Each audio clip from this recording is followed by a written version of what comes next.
김동섭의 인사이트, MTNW 김동섭 전략가의 시각, 인사이트, 전략 듣는 시간입니다. 스튜디오에 와 계십니다. 안녕하세요. 네, 안녕하세요.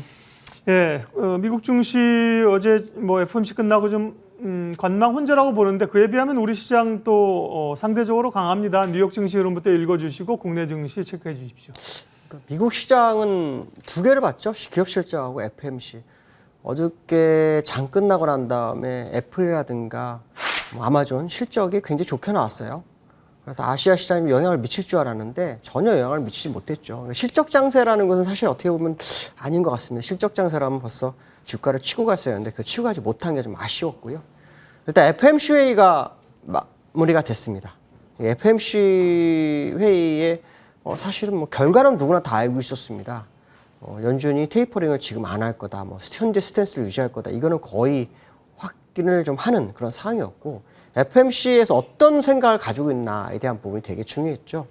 지금 그들이 그 경기 회복에 대해 있어서 상당히 그 테이퍼링 할 수 있는 그런 상황까지 진전을 이뤄가고 있다라는 표현을 썼습니다. 그래서 향후 FMC 회의 때, 다음 회의 때도 이 진전을 확인하겠다라는 표현을 썼죠. 다음 회의는 아시면 잭슨홀 미팅이에요. 이 잭슨홀 미팅은 항상 정책이 변화를 가져왔던 게 미국 시장이었기 때문에 정책 변화 가능성이 충분히 있죠. 이 얘기는 무슨 말이냐면 테이퍼링이 진행될 수 있는 소재가 있습니다. 이 테이퍼링은 일반적으로 금리 인상 전에 다 끝냅니다.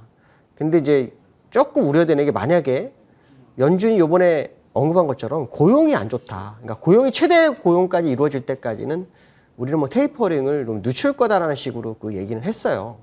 근데 만약에 금리 인상 전에 테이퍼링 하지 않는다면 금리 인상과 동시에 할 수도 있다는 생각하는데 그거는 시장의 긴축 발작이 굉장히 클 수 있죠. 그래서 아마도 그 전에 좀 빠져나가는 전략, 출구 전략을 좀 짜지 않겠냐라고 본다면 금리 인상 전에 분명히 테이퍼링 할 거다. 그럼 시간적으로는 매우 제한되어 있는 그런 상황이다.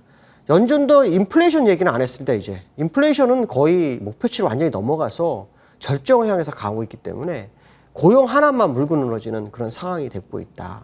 근데 그런 와중에서도 경제 회복은 상당히 많이 진전됐다라고 하는 거 보면 일단 테이퍼링에 대한 기본적 구상 시작됐다라는 생각을 해봐야 될 것 같고 그 시점이 언제냐는 건데 저는 잭슨홀 미팅을 중심으로 이루어질 확률을 좀 열어두고 보고 있습니다. 그래서 다음 달에 아마도 연준에서는 뭔가 시장에 시그널을 좀 내보내지 않겠냐라는 생각을 해봐야 될 것 같습니다.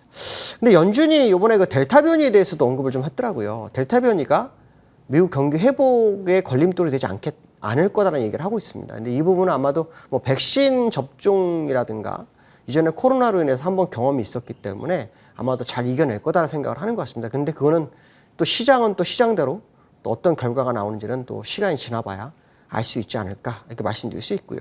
기술적으로는 정말 답답한 흐름이죠. 뭐 전혀 변화가 없어요. 여기 보시면 아시겠지만 이 전체 추세에는 1, 2, 3의 이 추세 연장선 1, 2, 3 안에 갇혔어요. 그대로예요. 그래서 5주선을 중심으로 해가지고 계속 몇 달 동안 이제 움직이는 모습이 나왔고 이번에도 또 돌파할 것만 같더니 5주선에서 살짝 밀어내는 그런 모습이 지금 관측이 되고 있고요.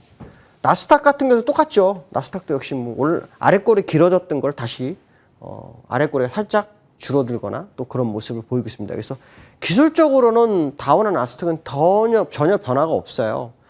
여기서 이제 상승 각도의 차이가 있을 뿐이지 큰 변화가 없다라고 생각한다면 지금 현재 미국은 새로운 재료를 만들어내지 못하면 주가를 끌어올 수 없는데 그것이 이제 저는 그 실적일 수 있다라고 봤는데 실적이 테크 실적도 굉장히 좋게 나왔는데 불구하고 시장에 반영을 못하는 거 보면 시장이 굉장히 부담스럽게 작용하는 상황이 아닐까 뭐 이런 생각을 해봐야 될 것 같습니다. 그 다음에 이제 삼성전자와 관련해서 시장 얘기를 좀 해보려고 합니다. 아시겠지만 삼성전자가 지금 굉장히 어려운 국면에 있어요. 이 파운드리에 있어서 그 세계 최강자는 TSMC죠. 대만 TSMC인데 그 다음에 이제 삼성전자와 각축전을 벌이고 있는 상태에서 인텔이 파운드리에 그 선전포고를 합니다. 그래서 애리조나주에 약 2개 공장을 증설하고요.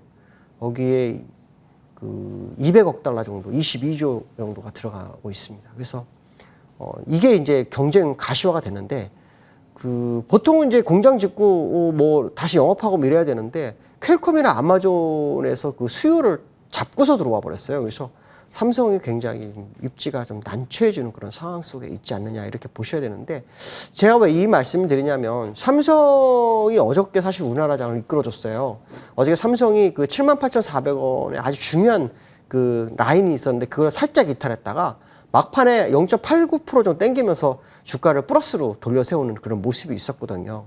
그런 모습이 있었는데 그게 이제 삼성전자의 그 영향력이 그렇게 크다라는 걸 의미하는데 사실 삼성전자가 제가 아마 몇 번 말씀드렸지만 지금 그 양운안에 진입을 했어요. 여기서 이제 싸움이 본 게임이 시작된 거예요. 여기서 이제 지난주에 요거 십자도지 나왔을 때 무슨 얘기를 했냐면 목요일 날 제가 그런 말 했어요. 한 이틀 정도 행보하면 양운으로 그냥 자동 들어옵니다 그랬습니다. 근데 이틀 동안 올라왔어요. 그래가지고 나갈 듯 하더니 오늘 다시 또 들어왔거든요.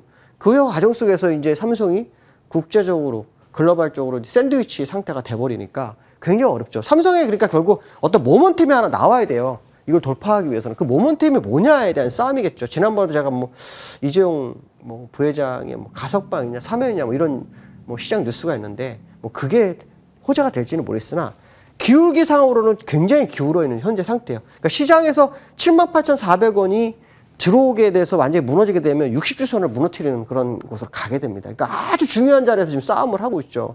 그런데 그들이 삼성전자의 먹거리인 파운드리가 문제가 된다면 시장 전체적으로 국내장이 더 이상 가기가 어려울 수 있는 코너에 몰린 게 아니냐. 그것이 이제 삼성을 핏대로 해서 그 모습이 나온다면 우리가 저 수출을 하는 그 기업 입장에서는 굉장히 부담스럽게 현재 작용을 하고 있다. 그래서 삼성전자는 우리가 꼭 지켜봐야 될 것 같다. 만약에 삼성전자가 지금 시가총액이 많이 낮아졌어요. 다른 종목이 좀 올라와졌어요. 그래서 지수를 받쳐주는 게 그건데 삼성전자가 더 올라가지 못하면 시장을 레벨업은 안 됩니다. 지금은 어느 정도 시가총액 낮춰져서 주가를 3,200을 유지하고 있지만 삼성전자가 치고 가지 못하면 주가는 못 올라갑니다. 왜냐? 작년 11월에도 국내장 끌어올릴 때 삼성전자가 6만 원대에서 9만 6,800원까지 순식간에 끌어올릴 때 주가가 3,000원 오른 거예요. 그러니까 더 올라가기 위해서 삼성전자 가야 되는데 그러기엔 뭔가 해결책이 나와야 된다. 그 해결책이 현재는 없어 보이기 때문에 좀 주의를 좀 기울여야 되겠다. 특히 삼성전자 올해 개인들 엄청 많이 샀잖아요. 그래서 작년에 이익 보신 분들 누구나 만나는 사람마다 다 돈 벌었어 그랬는데 아마 1월까지는 그랬을 거예요. 1월 지난부터 지금 올까요? 모든 사람이? 돈 벌었단 말 하는 사람 없습니다. 왜? 주가가 밀려가지고 물 타가지고 단가가 다 내려가 버렸거든요. 그래서 이익이 별로 없는 그만큼 시장이 어려운 상황이다. 결국 주가가 레벨업이 되려면 삼성전자가 나가야 되는데 인텔과 같은 어떤 기업들이 시장에 선전포고를 하는 이 상태에서 모멘텀이 나오는지를 꼭 확인하셔야 되겠다. 이렇게 말씀드리고 싶고요. 코스피 얘기를 좀 하려고 합니다. 어저께 국내장이 하락하다가 2시부터 주가가 올랐어요. 올라온 이유는 남북 정상회담 이슈가 뚝 떴었죠. 근데 아시겠지만 요 근래 그 홍콩하고 중국이 엄청나게 빠졌어요. 중국의 규제로 인해서. 그러니까 홍콩 규제에서 그러니까 홍콩하고 같이 규제를 했죠. 테크 관련 제재, 그다음에 뭐 교육 관련 주에서 문제가 일으켜서 주가가 빠졌는데 이 홍콩 주가가 굉장히 좀 위험해졌어요. 근데 사실 우리나라는 잘 받쳐냈어요.